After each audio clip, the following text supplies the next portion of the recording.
Dr. Connett's favorite things. Hi Gators! I am so excited to be able to share some of my favorite things with you. Each time we meet like this, I'm going to be sharing, you're going to guess the topic, I'm going to be sharing a story about that topic, a science experiment about that topic, a snack related to that topic, and something that ties it in with the fruit of the Spirit. I'm excited to share my favorite things with you Gators. So guess what I'm drawing now? Yep, one of my favorite things. So I'm going to use my hand again. This time I'm going to hold these two fingers together, these two fingers together. I'm going to poke my thumb out. So let me show you what I'm going to draw. Trace the way my hands are right now. Now watch this. I bet you can start seeing kind of what I'm going to draw here. Can you guess it yet? Oh, let's add a little color. I bet you're guessing what I'm drawing.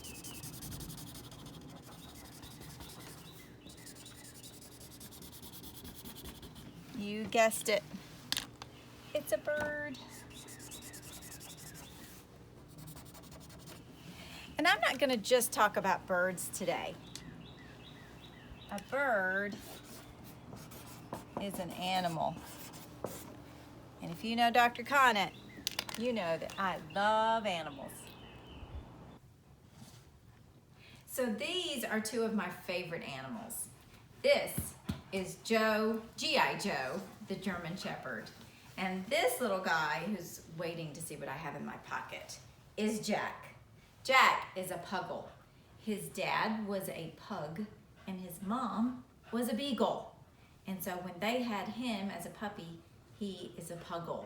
So these are dogs, of course. They're our family pets. Joe is 9 years old and Jack is almost 12 years old. So he's the big brother, even though he's smaller, and he's the little brother. So these are our family pets. We love to take them for walks. We love to snuggle with them at night. We love to just talk to them and pet them because it makes us feel so happy. But the one thing that is kind of cool about animals, especially pets, is that you can do tricks with them. You can teach them, train them to do things. And if you'll notice, again, Jack is sniffing around because he knows that I have a dog treat right here. And guess what? He's gonna try to get that dog treat. So this is what we're gonna do with Jack today. I'm gonna show you how a treat, a little piece of food, can make them do something, can help them be trained to do something that you want them to do. Now I want both of them to stay where they are right now. No, no, no, I want you to stay where you are. Now each of them answers to a different language. Jack answers to English, Joe answers to German. So I'm gonna tell Jack to wait. I'm gonna tell Joe bleib, which in German means to wait. So we're gonna see if they can do this for their treat. Bleib, wait. Bleib, wait. Bleib, wait. Okay. Good boys, good boys. And there you go. Training the dogs. Isn't that fun? I wonder if you have a pet that you could train.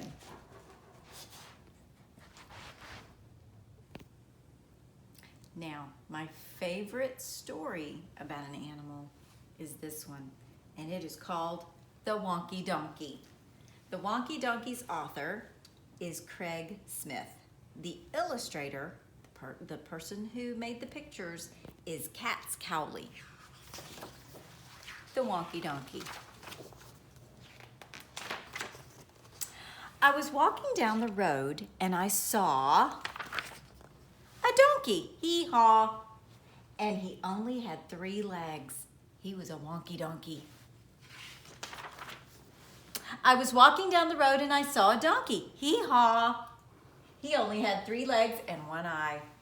He was a winky wonky donkey.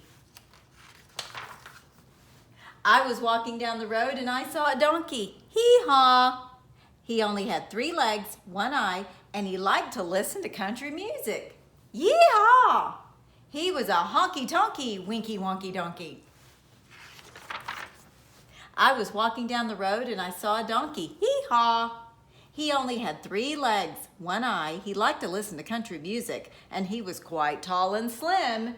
He was a lanky, honky-tonky, winky-wonky donkey. I was walking down the road and I saw a donkey. Hee-haw! He only had 3 legs, 1 eye. He liked to listen to country music. He was quite tall and slim, and he smelt really, really bad. He was a stinky, dinky, lanky, honky-tonky, winky-wonky donkey. I was walking down the road and I saw a donkey. Hee-haw! He only had 3 legs, 1 eye. He liked to listen to country music. He was quite tall and slim. He smelt really, really bad. And that morning he got up early and hadn't had any coffee. He was a cranky, stinky, dinky, lanky, honky-tonky, winky-wonky donkey. I was walking down the road and I saw a donkey. Hee-haw! And he only had 3 legs, 1 eye. He liked to listen to country music. He was quite tall and slim. He smelt really, really bad. And that morning he'd gotten up early and hadn't had any coffee. And he was always getting into mischief. He was a hanky-panky, cranky, stinky, dinky, lanky, honky-tonky, winky-wonky donkey.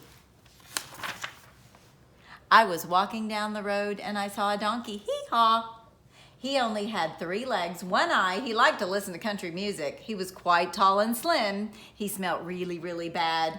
That morning he'd gotten up early and hadn't had any coffee. He was always getting into mischief, but he was quite good looking. He was a spunky, hanky-panky, cranky, stinky, dinky, lanky, honky-tonky, winky-wonky donkey. I was walking down the road and I saw a donkey. Yee-haw! Okay, we talked about pets that you would have in your house. Now I'm going to talk about animals that you might see on a farm. One of my favorite farm animals looks like this. So I'm going to use the fist of my hand. I'm going to trace it. Okay. Then I'm going to make some little horns right there. Right, some ears. Like that. Going to make a big nose. Big nostrils. Big eyes. All right, I bet you can tell that that is a cow. Cows are my favorite animals for 2 reasons. First of all, they're just really cool. They like to graze in the grass. They like to eat yummy grass.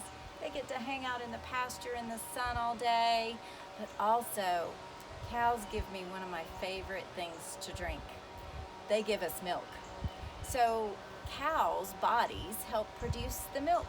Now, how do you get that milk from the cows? Well, if you've ever been on a farm and you've seen a farmer get milk from a cow, you'll know that there's something under their belly called udders. And that's where the milk comes from. The farmer has to squeeze the udders to get the milk. So I'm going to show you how that you might practice like a farmer and see how they get their milk. So I used a glove, a rubber glove that we have in our home, and I made it kind of look like a spotted cow. And so I'm just going to poke a little hole in the bottom. It's going to help me to show you how to squeeze the udders to get the milk from the cow.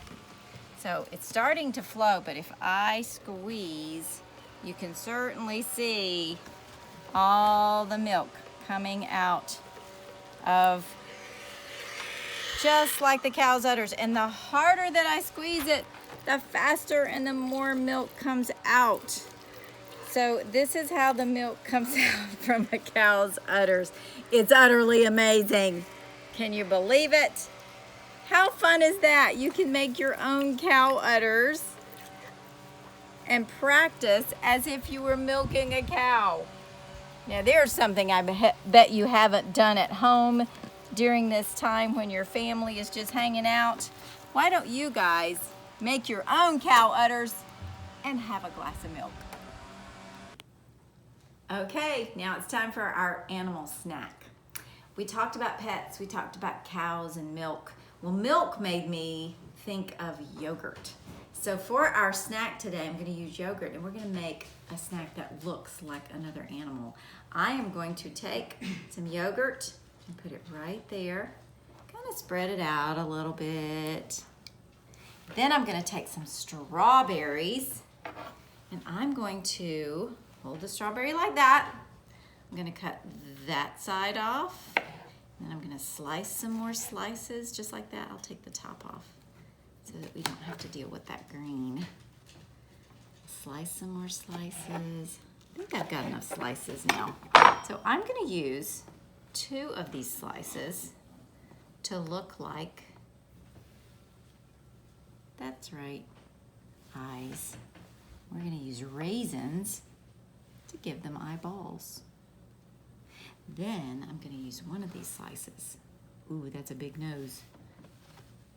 And I'm going to give it 2 nostrils, just like that. Then I'm going to have another strawberry. I'm going to cut the top off. I'm going to cut it in half. These are going to be our ears. And I don't know what you think. I think that kind of looks like a pig. So I'm going to enjoy my raisin, strawberry, and yogurt snack that looks just like a pig.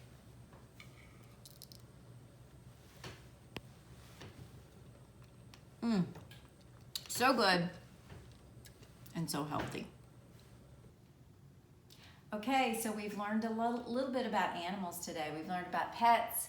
We've learned about farm animals. I read a story about a donkey. Let me think. What fruit of the spirit reminds me of animals? Patience. We have to have a lot of patience with animals. I have to have patience with my animals when I'm training them. We have to have patience when our animals are providing food for us. We also have to have patience with a lot of other things. Like right now, we have to have a lot of patience while we're waiting until the time we can be together again and go back to school and be with our friends. But we can spend this time, like this verse says, doing good. Let's read Galatians 6:9. It says, let us not become weary in doing good. That means don't stop being good. Keep it going. For at the proper time, we will reap a harvest if we do not give up. Which means a harvest is good stuff. Harvest is when you're growing food and you finally get to eat it. But we have to be patient and wait for that, right? So just like now, a lot of things are happening in our world that are causing us to have to be patient. So do good while you're being patient. Be kind to your brothers and sisters, your animals. Be good to your parents. And good things will come from that. You'll see. Thanks for learning about animals with me, Gators. By the way, gators, one of my favorite animals. See you later, Gator. Dr. Connett's favorite things.